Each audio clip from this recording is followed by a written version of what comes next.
It's really interesting having this job and speaking to so many people from all over the world, from all walks of life at different points in their life, and hearing the insights of what they've learned from particular people, relationships, painful things that changed them, that helped them to grow in a particular way. And the conversation that I have with people about regret often happens with people who are much older.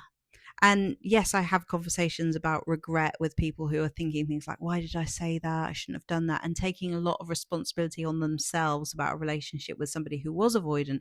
But the conversations that I have with ex avoidants who really look back at maybe one particular relationship and think, what was I doing? Those are conversations that tend to be with people who are much older in their life, and they can really look back at something with a lot of detachment and distance and look at their own behavior, because there is a really big separation that helps them to not feel quite as shameful in the present moment as they might have done to have that conversation with themselves back then. Okay, because remember that avoidants really struggle with this wound of shame a lot of the time, when taking accountability feels really painful. And they're much more likely to do it when there's less threat of judgment or criticism from maybe that person or other people in that situation. So I think that's why a lot of the time the regret sets in a lot later, because there's less threat when it comes to feeling it and acknowledging it, but it's still really sad for them. So in this video, we're going to talk about that, and hopefully it will give you some insight and maybe some comfort as well, because I know how difficult this time is when, you're thinking about someone, you're wondering if you ever meant anything to them, you threw your heart into the relationship, you really, did everything you could to try to make this person feel safe, to be what you thought they wanted you to be. You invested a lot into the relationship and you wonder, did it matter? Did I mean anything to them? I know what that's like, but this insight that I'm going to give you might give you a bit of peace. Because I know that we want like an immediate regret. We want an immediate sense of, you want them to wake up tomorrow or yesterday and say, oh my God, what am I doing? Why did I do that to you? And, no one knows what's going to happen. I can't say that it's going to take them years. I can't say that it's going to happen, not going to happen, but I'm just going to give you this insight based on what I've witnessed in the many, many, many conversations that I've had.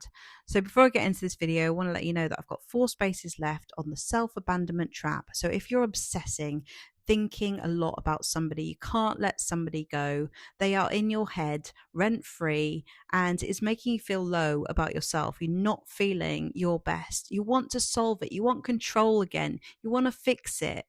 The self-abandonment trap is for you if you're in this stage, because I want you to feel in control again. We can shift dynamics no matter what's happened when we change the steps in the dance, when we take responsibility for our side of the street, because it will do you no good analyzing and obsessing and watching videos on avoidance. Actually, you need to be learning about you.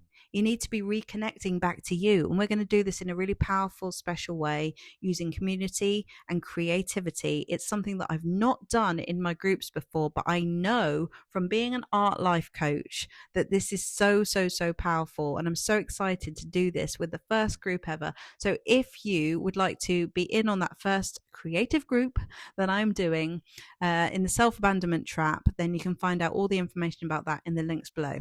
Okay, so there's these conversations that I've had with ex-avoidants, and they look back at someone who they consider to be the one that got away. And this person was really, loving to them. They were open. They tried really hard. And they, at that time in their life, were dismissive.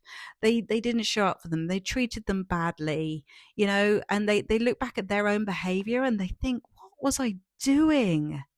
And they feel this kind of gut-wrenching regret, like, I wish I could go back and find them and talk to them. And I've had clients say to me, do you think I could find her and tell her that I'm sorry?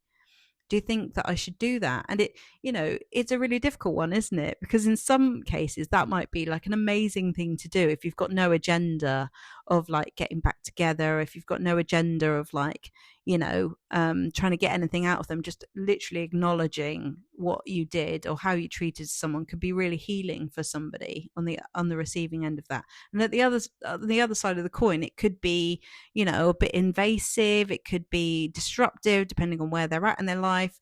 You don't know if it's the wrong thing to do, if it would just be bringing up something from the dead that they had, finally maybe buried.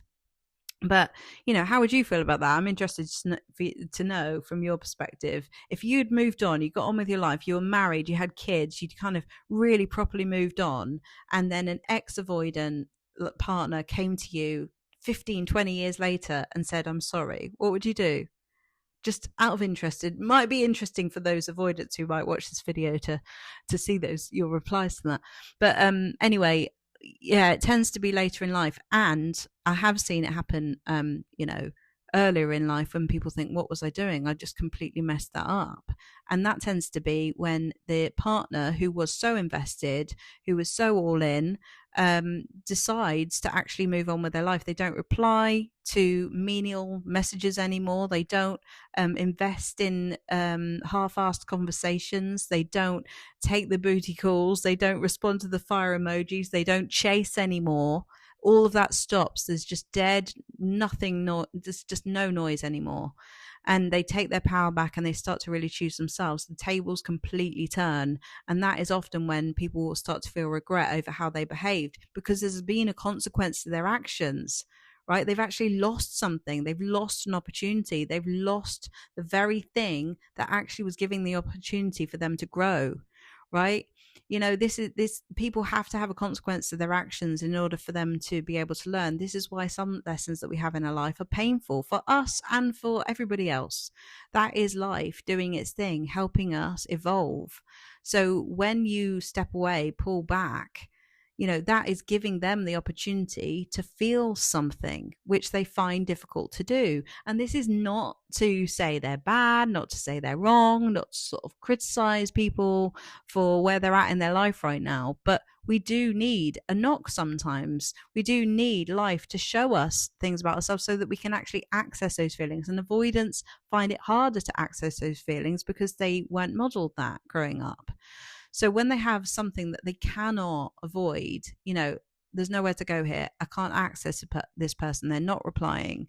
They're not responding to the things that I used to do before. They're not giving in. They're not saying yes. They're holding a boundary. They have nowhere to go except to either look at themselves or jump to someone else and do the exact same behavior.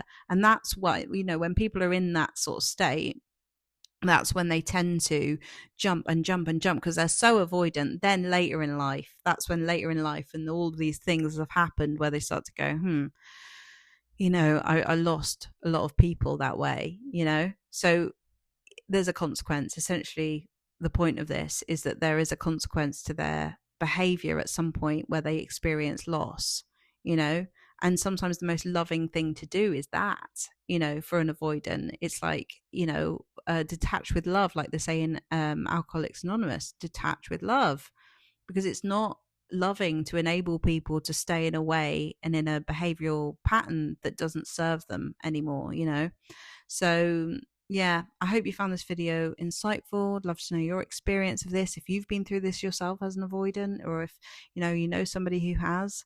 Your comments are always read by people and by me. So yeah, I'd love to hear from you. And if you want any more information about what I do, if you'd like to come to the self-abandonment trap, or if you'd like one-to-one coaching, you can find out how in the links below. And I'll see you in the next video. Bye.